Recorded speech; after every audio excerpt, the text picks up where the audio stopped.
Let's begin by locking a focus palette. We can do this from live or blind. So we're here in live, so we'll go ahead and say focus palette 11 lock, enter. And you'll notice in our direct selects, we get a small L in the corner to indicate that that palette is now locked.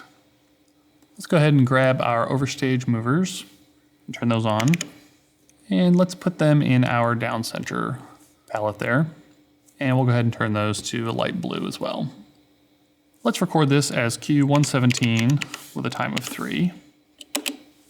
So that's where they want to be for this cue. In our next cue, we need to make a slight adjustment to these fixtures. So we'll say select last, and we want to move our pan and tilt just a little bit.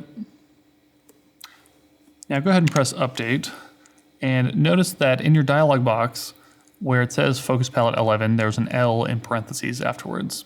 That indicates that this is a locked palette. Go ahead and press enter.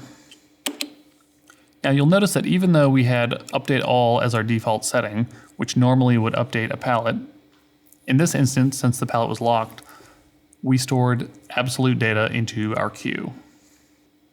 Let's go ahead and select last and put those back into our down center focus palette. Let's move those again.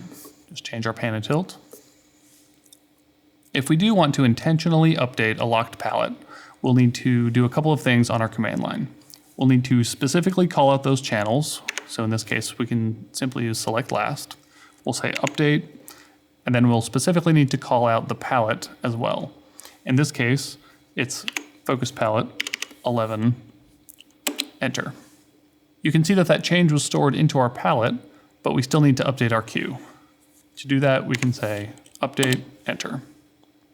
While absolute palettes are great for things like intensity, where we specifically want to see the hard values of those numbers, locked palettes are fantastic for other palettes, such as focus and color palettes, where the specific numbers on the screen don't mean a lot to us, but that label can tell us a lot about what that data is doing.